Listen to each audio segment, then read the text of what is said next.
Welcome to Guitar Radio Show, the show dedicated to the guitar player, guitar maker, gear builder, and purveyors of such items that you may not know about, but should.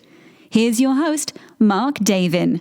All right, folks, welcome back to another episode of Guitar Radio Show. Our next guest really is somebody who was a game changer for the bass guitar.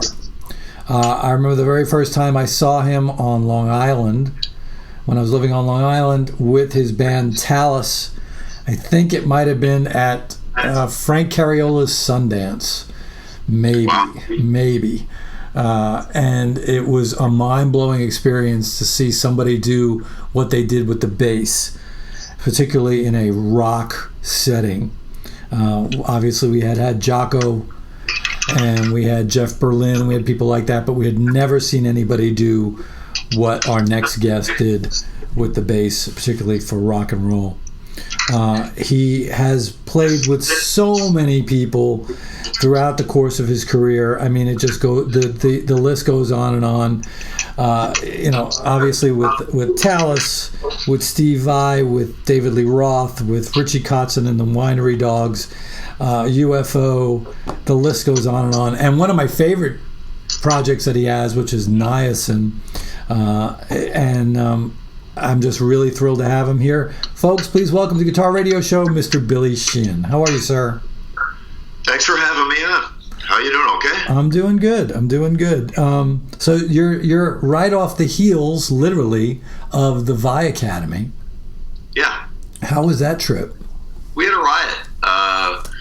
It was myself, Steve, of course, Larry Williams, Tommy Emmanuel, Nuno Betancourt, young lady named Yvette, I forgot her last name, a fantastic young guitarist, and Steve's band was there as well, all good friends of mine. We had a Dave Weiner. Was that? Dave Weiner. Yeah, he was there. Good to see him. Jeremy Colson and Philip Bino as well. It was all good. Yeah, so we had a blast. Steve, I think it's the sixth one he's held, and he invited me along, and we got up, and I think somebody shot video of the sound check of us playing the ending lick in Shy Boy, because we had to make sure we remembered it. I saw that. And it said last time I looked, it was about 300,000 views, so it's pretty funny. Yeah, man. It was great. I saw a ton of video, I saw a ton of pictures, more pictures than I did video, unfortunately. But I'm going to search some more. It looked like a blast. You know, what's funny about that particular event, I am so insecure about going to that event. Why? Just because, I'm going to be walking in there and like, okay, am I going to be able to bring anything to this? You know what I mean? Well, it's there for you to take something from, Yeah. I mean, we're, all of us that do it, gave master classes, and I gave 2 per day. They had titles, like one for beginners and one for advanced, but it was the same pretty much. And nobody was entitled to be under pressure to perform anything or meet any kind of standard. Yeah. And there was people there that didn't play at all, and there was people there that are absolute beginners. So that kind of thing. Like similarly, I do a master class of one-on-one here in Nashville, and I've had a couple of guys that can't play at all. Mm-hmm. I mean, they just bought a bass and came in, and it was interesting. And you always learn. The guy who's holding the class always learns something from the people, even absolute beginners. Yeah. So it's always enlightening to me to see someone how they approach an instrument. But yeah, there's no one's judged on how good they are, and there's no contest there at all. Yeah. And you can gain a lot. I wish I could have sat down with a lot of guys when I was beginning. It was unheard of back then, pretty much. I mean, jazz guys would do a clinic once in a while, but it was no rock guys would ever sit down and do that. That started in the late 70s or 80s, I think. Yeah. And now it's pretty common. And accessible to everybody too through all my social media. I answer it all. I read it all. I comment or respond to comments for it all. So I like the fact that it's kind of an open book now, and anyone, no matter where they're at, can get in touch, depending on how much time the person they're getting in touch with has to be free. Yeah. Unfortunately, we're in a pandemic. I'm getting an idea that it's over, but nevertheless, it's kept a lot of people home. And I've been here and responding to people and doing interviews and recording tracks for people. And we're up to almost 600 tracks we've done during the pandemic. Wow. And I don't know how many records, how many full albums, like 5 or 6. So, but somebody from Croatia gets in touch with me, wants me to play on their record. I made it a rule, though, that I have to hear the music first, only because sometimes if it's wacky, prog, 15 different time signature changes, I gotta charge more because I don't read, and I have to learn it, memorize it, and then perform it in order to record it. Yeah. And if it's something really difficult, I'd have to. It's a lot of time, so I have to charge a little bit more, and sometimes it's just not together enough to record to, so we'll give them advice on what they should do and see if we hear back from them. But it's been great, and we've met a lot of amazing people and played on some incredible stuff, from death metal to country and western to electronic dance music to classical to jazz to fusion to rock to you name it. It's been an amazing experience. It really is amazing what the internet has given us regarding that, as far as being able to fly something in, fly something out, just to do that. I get to do that as well. I mean, I'm and when I was saying earlier about the Vi Academy, just being intimidated by it all, because, one, I hold you all in such high regard. I've been playing since 1975. I should be able to do something. But I think it is amazing what the internet has been able to give us in regarding to being able to communicate with other musicians in this way. It's really amazing. Yeah, I love it. I mean, if I'm happen to go and check my Instagram, I'll see some amazing player post this amazing thing, and it's always inspiring. I'll say, hey, that's pretty cool. Where's my bass? Let me see how that works. Mm-hmm. It's a great source of inspiration. Yeah, absolutely. When what was the bass your first instrument? Was that the instrument you picked up first? No, it was drums. Yeah, and then even a trumpet at one point. But seriously, I wanted to be a bass player from pretty much the beginning. I couldn't get a bass, so I had a guitar, and but I eventually, when I got my very first bass, I stuck with that. I learned guitar. I'm glad I did, because I always encourage any guy in a band to learn the other instruments somewhat of his ensemble, so you can speak the language a little bit. Mm-hmm. So I worked a lot on drums. I worked on guitar, mostly strumming guitar though, because I was writing songs, so I was singing and playing. It's hard, really. That's not hard, but it's generally you write on piano or guitar when you're singing writing. Bass isn't as usual an instrument to write on, not impossible. So I learned enough guitar that it stuck with me enough that I could write a lot, and that was helpful. But bass was my thing, is my thing, always will be my thing.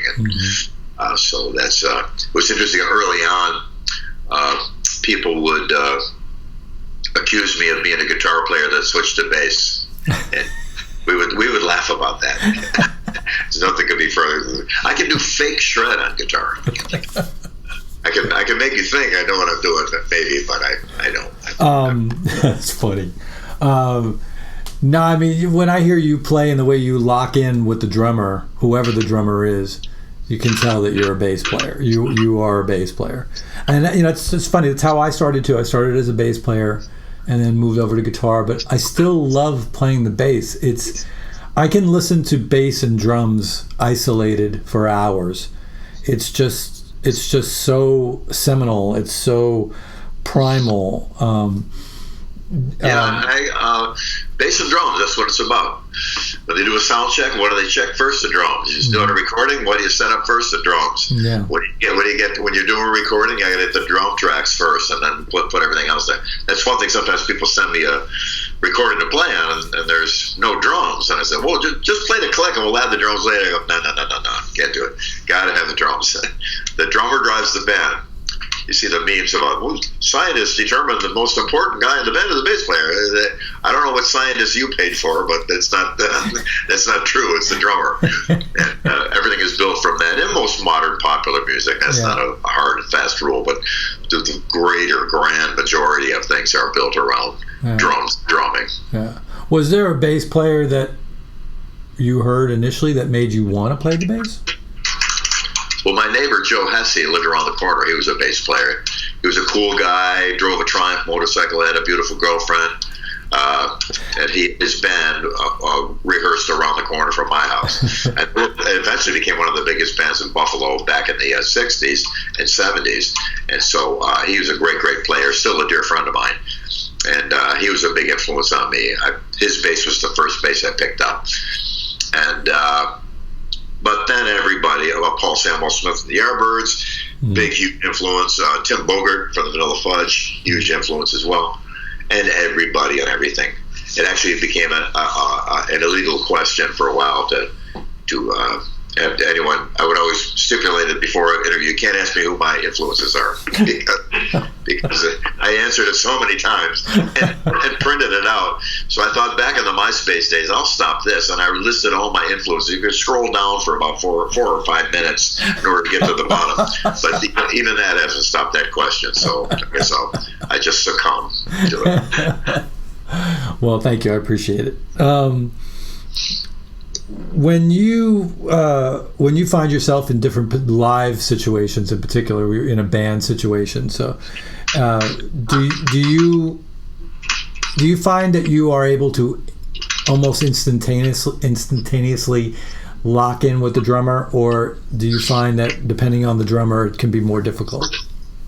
Pretty instantaneous. I'm lucky to have played with great drummers, really some of the finest ever, and they've all been very inspiring to me. And you learn after a while just to kind of lock into what's going on. I quickly evaluate what's happening with the drummer and the drums. And when I go see a band, the guy I watch first is the drummer. If that's happening, then I'll see who else is up on stage. But that's just become an instinctive thing for me, the drums and drumming. So it's not any wildly difficult skill. It just requires you to listen to what's going on and figure out how to lock in or weave yourself into his rhythmic patterns and such. Pretty easy. Yeah. When since I'm a native New Yorker, when you got the DLR gig, we were all walking around with very puffy chests, feeling like, yeah, one of ours is in that band. One of our guys. One of our guys is in that band. And man, I can't even tell you how many times I saw that particular Eat 'Em and Smile tour. I must have seen that tour 7 times. Wow. Yeah, I mean, because I saw you in New York every time you played. I saw you in Connecticut. I saw you in Jersey. And it was astounding, the assault on the senses of that band.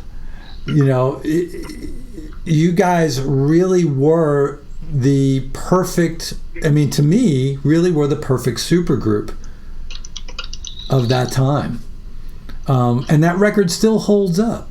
What is it, 30, what years? How many years later?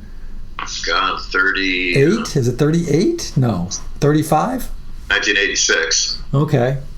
It's crazy how well that still holds up. Really, really, really great. Did you, and I'm sure you've probably been asked this question before, but I don't know the answer. Did you bring Shy Boy to the table, or did Dave say, hey, I know that tune, let's do that tune? Well, yeah, Dave wanted to do it, so I of course was very happy that he did. I just read Ted Templeman's book, and he talks about doing that record, and wonderful guy, great producer, was a big help to me. Mm-hmm. And he had nothing but good things to say about the sessions. And I'd forgotten how it went down, but he reminded me in the book that we just basically went in and played. There wasn't a lot of overdubs or fixes or inspection of the parts and intellectual treatise on sound or dynamics. We went in and played, and it was. But we rehearsed those songs a lot, and we on purpose, because when you really know something and you can kind of breathe with it, it's a lot easier to record it. And so we did that, and we did a lot of it at Fantasy Studios in Berkeley, where I ended up later recording, I think, the first 4 Mr. Big records there. Mm-hmm. Pretty famous studio. Then some in the Power Station in New York, and some at Capitol Records, I think, in Hollywood. Yeah. It's such a live sounding record, and I guess because there wasn't a lot of discussion, it was just go for it. That's why I think when we got to see you play live, all of you play live, it was just like, wow, it literally was a complete transfer over from the record to the live setting. There was no blips. Yeah, well, Steve is a very accomplished player, and he had a lot of live experience playing with Frank Zappa and his other bands and things. So Greg Bissonette had played live forever. I had done thousands of gigs, been through everything imaginable. So, and Dave, of course, a grandmaster. So it came together easily and pretty painlessly, and it was a blast. It was an incredible time for all of us. Myself, Steve, and Greg often talk together and hang. Our keyboard player, Brett, sadly, we lost him recently. He passed away. He was the last guy to come to join the band, and it was only for live. But he was really a great contributor. He had a great voice, and he did all the keyboard stuff. And later on, when Skyscraper was done, he wrote a couple of the tracks for that song and stayed with the band. I left at that point, but nevertheless, he continued. Wonderful guy. Yeah. So, we were all pretty seasoned players by the time we got with Dave. So I think that may have shown through a bit. Yeah, absolutely. It was astounding. Some of the best times of my life were seeing that band. I got to say, really, really great stuff. So, being a guitar show, stringed instrument show, if you will, when you're changing guitar players, playing in different situations, you've played with some of the most amazing, accomplished guitar players. Is there a lot of working stuff out in as far as writing and stuff like Winery Dogs is a perfect example, or Mr. Big for that matter. I mean, Mr. Big was another one of those bands that was just completely off the chain, very live sounding band as well. Was there a lot of thought process there, or was it just, hey, I've got this, let's go with this riff and let's just see where it goes? Yeah, most bands, there isn't a lot of analytical thought to put into what's going on. Hey, we need a riff here. What do you got? Okay, let me either harmonize it, counterpoint it, or double it, or something like that, or some combination of the three. It was at a DiMarzio dinner, and Larry took a photo of me, Richie Cutts, and Paul Gilbert, and Steve Vai together, and I posted it. Here's me with my guitar players. Paul used to come see Tallis. He was just a kid, really, and there was a little short stage at this club in outside of Pittsburgh in Greensburg, and he was tall, and I remember him standing like right in front of me a couple times. And so he when I went out to LA, he had already gotten out there and was trying to going to school there for Musicians Institute. It was interesting to see him evolve. And Steve and I, we'd known of each other prior to this Rob thing. He we were on the same label, Talus, and Steve Vai, basically Important Records, Relativity Records subsidiaries out of New York. And then and Richie I knew just through friends at first, but we became good friends while he lived out in L.A. Mm-hmm. And then Tony McAlpine, Greg Howe, bunch of other guys that I worked with as well. It's pretty cool. It's kind of like being in a club, you know. Once you get in a band and you get some records out, and everybody kind of knows everybody. It's cool. Yeah, particularly you guys, all the guys that you just mentioned. You know, they're all in that. I always do look at it like okay, it's these cats right here. These are the cats that are doing this. And holy crap, it was pretty amazing. When you, and I'm going to jump around, I hope you don't mind. When I first found out about Niacin, which is such a badass 3-piece, what was the modus operandi there? It was just, hey, did that come from jams as well? And then would you just guys started as a band? Well, Guitar World magazine was going to do a CD where everybody got on there and played a track. And it was this guitar player, that guitar player, the other guitar player. So they came to me and I said, well, I'll do one with no guitar player. I'll get a B3. Because there was a time when I was growing up, when I first started, that having a B3 in the band was more important than having a guitar player. Yeah. It was way more dominant of an instrument than pardon me, this spam risk, of course. And I was a huge fan of the Young Rascals, mm-hmm. Jimmy Smith, Vanilla Fudge. They were a B3 band. Zeppelin had B3 in there. The Beatles, everybody. B3 was everywhere. So initially we used Pat Torpey, I think, on that track. And he did an amazing job. But he was kind of busy with many other things. So the keyboard player and I decided, well, you know, we can do a whole record of this stuff pretty easy. Let's write some stuff. And he said, who's your favorite drummer? And I said, Dennis Chambers. I go, who's yours? He goes, Dennis Chambers. So let's call him. And Dennis was kind enough to just come along. And he's probably the greatest musician I know on any instrument. Maybe, except for after this last weekend, he and Tommy Emmanuel are my co-greatest musicians I know in any capacity. Mm-hmm. Pretty amazing. But he was a joy to work with. We put the first record together pretty quick, wrote it up, and I was really happy with it. We did a bunch of shows in LA and then went to New York City, some stuff in Japan. And we've been talking lately about doing some more.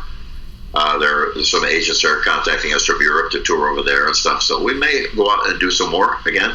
But I always loved B3. I love the B3 tone. I was a big fan. I even owned one for a while, even though I don't play it. But I just loved it so much. And so much modern popular music is based on a B3. Mm-hmm. Spencer Davis Group, Give Me Some Lovin'. Totally. Grand Funk Railroad, foot stomping music. Yeah. They brought a B3 player in, and in that band, pretty amazing. Three Dog Night, Young Rascals, Deep Purple, of course. Yes, every progressive band, much had to have a B3. So we had a blast with it too. Steve Vai was kind enough. He was doing like a conversation on video with Al Di Meola, and they were both playing things for each other that they thought the other should hear. And Steve played Al the Niacin stuff. It was pretty cool. Matter of fact, we had done a song off a Romantic Warrior. I forgot the name of it, but it was an Al Di Meola song. But we did it all, again, no guitar. At one point we did have a guitarist and vocalist for one song on one record. Glenn Hughes came in and sang. Oh, wow. Amazing. So that was quite an experience. And but it's a great little project. I love playing it, and I get to play with Dennis Chambers. It's just the greatest thing ever. I absolutely love it. It's just I sink my teeth into it. It's like an amazing meal. Particularly, there's a track that I absolutely just love and I can play on repeat is the Gnarly Shuffle. Oh, cool.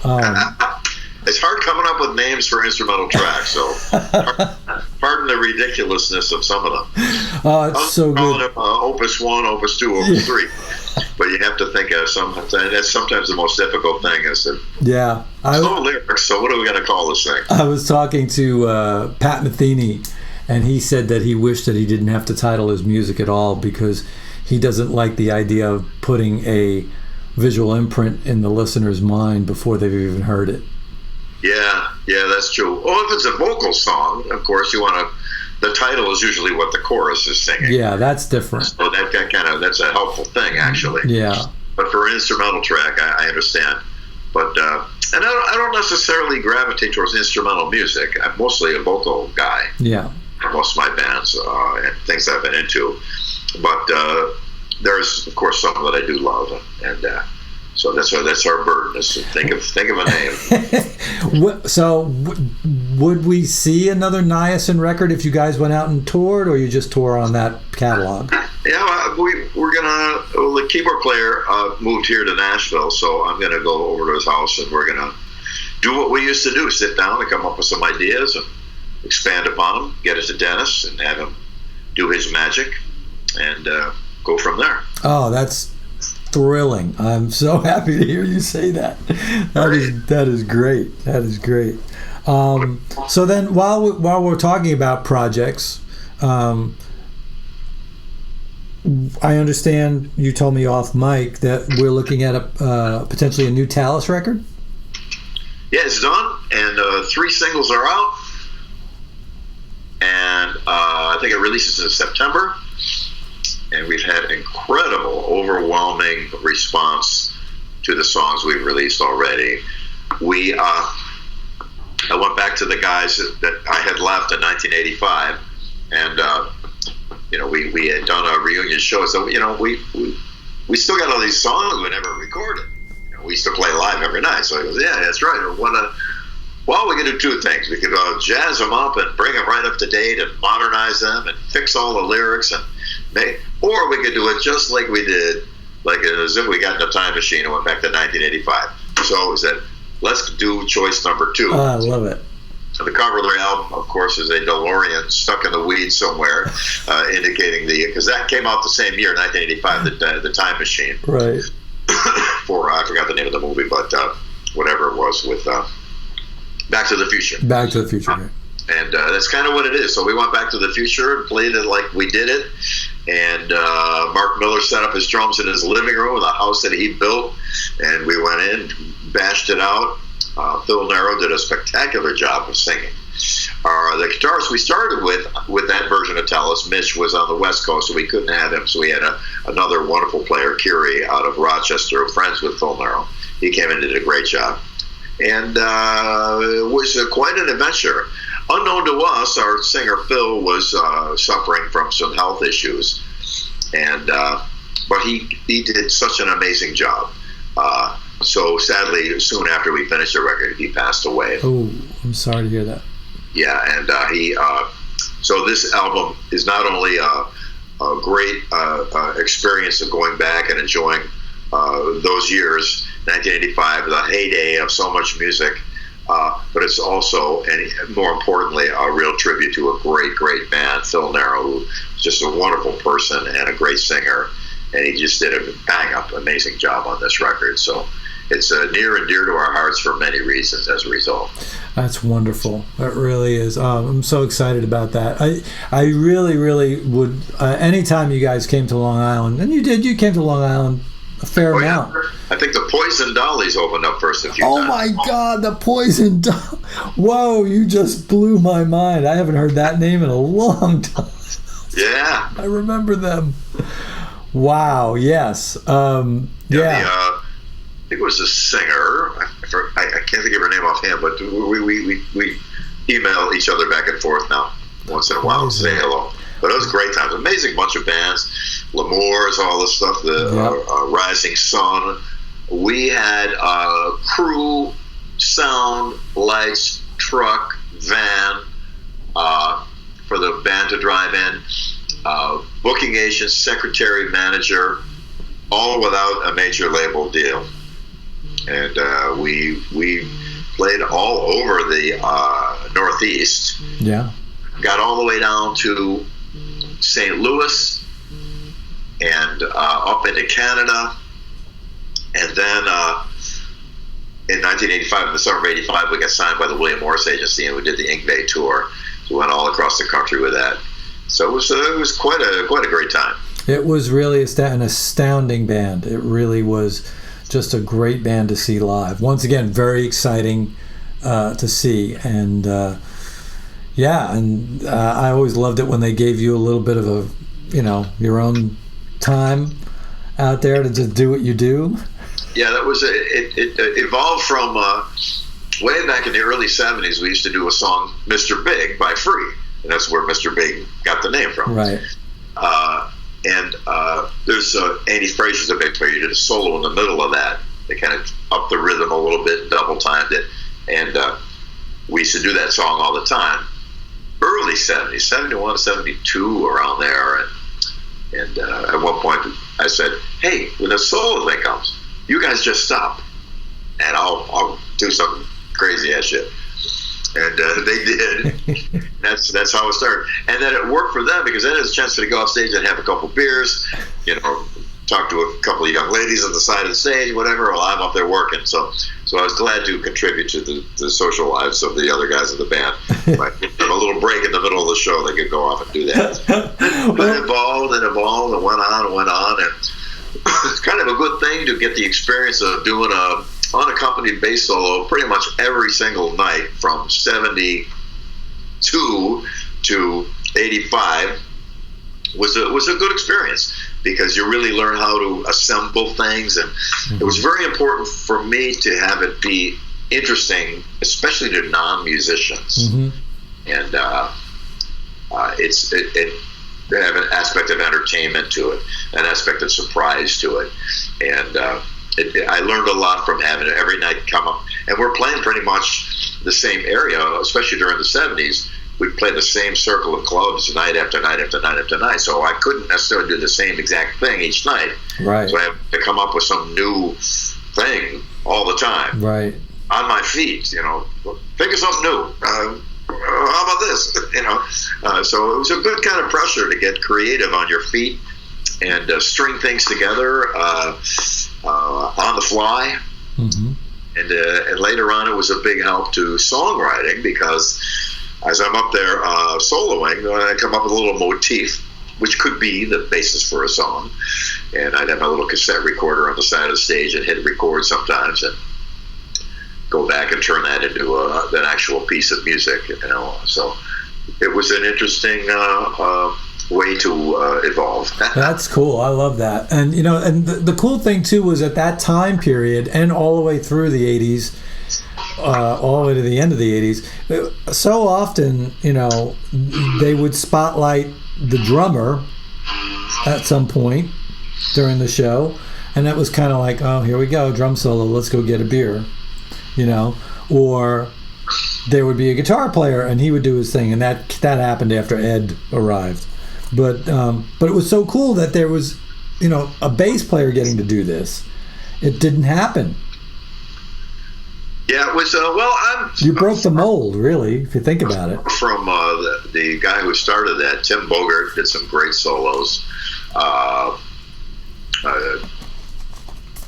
Glenn Cornick from Jethro Tull, great player. Jack Bruce, of course. John Entwistle. There's a long list. John Wetton. So many great guys that had not necessarily an unaccompanied bass solo, but they would do incredible, amazing things that was feature or highlight of any particular song or performance. So I learned a lot from all those guys, and like I said, a long list of many others. But and music, you keep evolving. I'm down here in my studio now, and I work on music all day. I practice every day. I get up, feed the cat, and I'm down here for hours on bass, coming up with things. So if I have my iPhone next to me, if I come up with some idea, I put it on selfie video, look into the camera, explain what the heck I'm talking about, so when I review it later, I'll know what it means. And I'm still there's still so much more to learn. It's incredible. I love that. I love that you feel that way. Being so accomplished and doing and have done all that you've done to still feel like, okay, it's still time to reach out for more, try and go get more. That's really what it's about. It's like peeling an onion, right? The layers of layers and layers and layers. Yeah, the adventure never quits, and you climb one mountain and you get to see which other mountain is next, and it's usually taller and bigger and colder at the top, so you got to just keep going. I love it. I'm so excited about picking up my bass and playing. Years ago, I had a guy email me, I've been playing bass for 6 months, and I'm bored. What should I do? And I wrote back, quit, bro. If you're not excited about it, you've been only at it for 6 months. I've been at it for now 55 years, about 55 years, and I'm still excited. I'm still, wow, try this, or hey, I got an idea. So if 6 months you can't hold your attention for that, I don't think bass is your calling. So with all the other projects that you've had, will we see a Winery Dogs or a Mr. Big record again, or new Winery Dogs record is done. Oh wow! Mixed and mastered, coming out possibly end of October or November, or maybe wait till after the holidays to put it on next year. They're booking tours and shows for us as we speak. Usually that stuff is booked a year or more in advance. Right. They're putting a whole schedule together for us next year. And I've heard a rumor that there might be some Mr. Big shows, maybe at some point, maybe next year at some point. I don't know if there would be a record, but I would just love to see Eric and Paul again and play with them. Yeah. We're still very good friends, and that band was my most successful endeavor of my life. #1 single, platinum records, and wonderful people, great time. So it was. Hopefully we can do some more. We let it rest for a while because we lost our drummer Pat. It just not the same. Yeah. Sorry, we just couldn't really.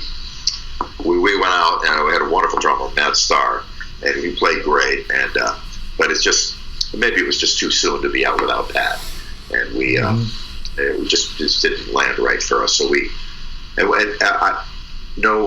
I've got to clarify. This is no way a negative, but a lot of bands go out and they lose somebody or people quit, and there's not much left of the band other than the logo and one guy.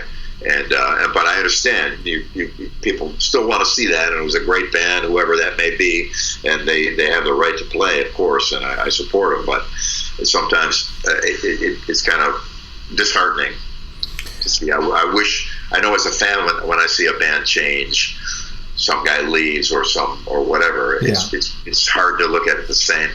Yeah, absolutely. And it's interesting too how sometimes a band like that can lose a key member, and then through perseverance can bring somebody in and then have another chapter.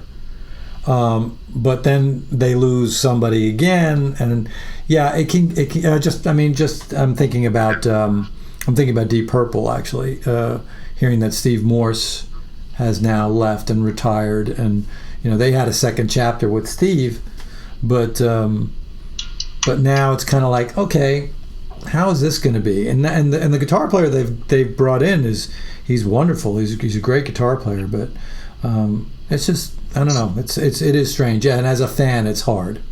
Yeah, Steve Morse now has played in Deep Purple longer than Richie Blackmore. Yeah, way longer. Yeah, and Steve Morse is just a grand master. Absolutely. I love his playing, and he's a great guy too, and just fantastic. But I grew up with Fireball, and Who Do We Think We Are, and Machine Head. So it's hard for me to wrap my head around it. Well, that's true. Well, the greatest example of it is Brian Johnson coming into AC/DC. Yeah. Who'd have thunk they would make the greatest rock record of all time? Yeah. Back Black could be argued that is the case. So it's good for them that they managed to survive such a catastrophe like that. Yeah. So we'll see what happens with Mr. Big. I love that band. I love our songs.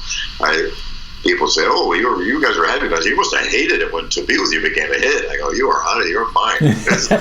Greatest thing ever happened to all of us. I love that song. Absolutely. In front of 1,000, 5,000, 10, 50, 100,000 people with tears in their eyes, and we're playing that song. And singing it back to you.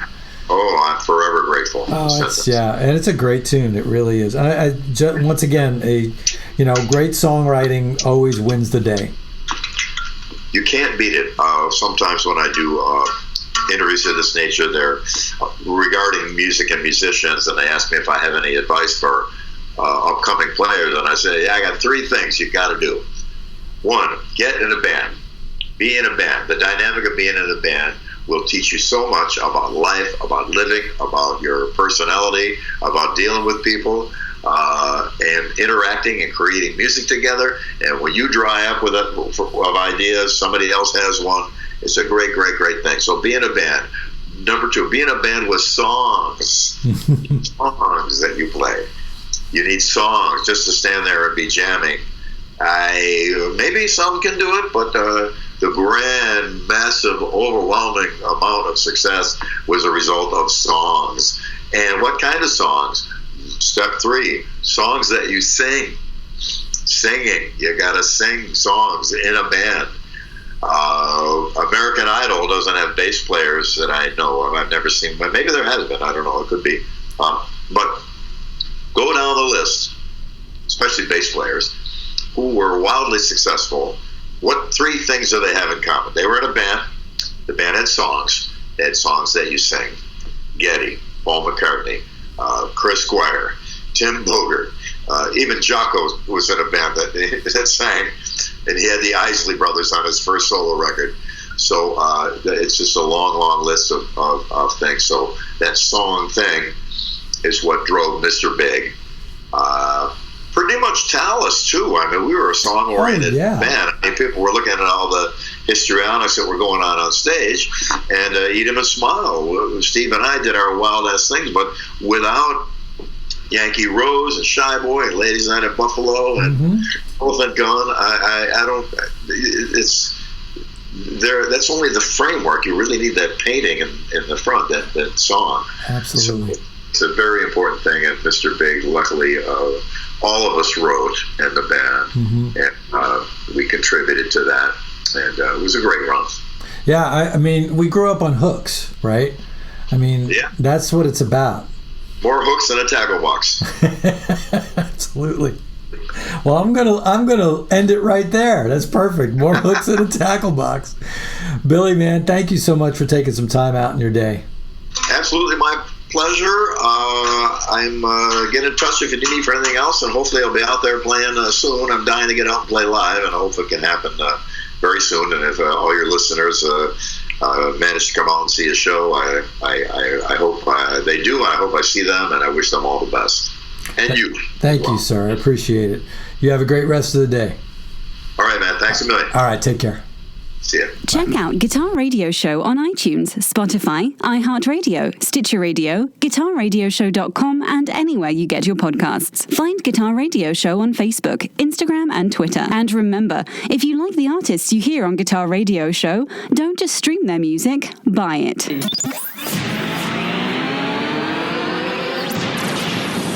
GRS Productions. Geppetto Pickups, GeppettoGuitars.com. Guitar players are always searching for the tone that will define their playing identity. Geppetto Pickups' wide spectrum of tones and sonic colors inspire and instill a newfound confidence in the player that comes from having amazing tone. Go to GeppettoGuitars.com. We'll give your guitar its voice, but you'll make it sing.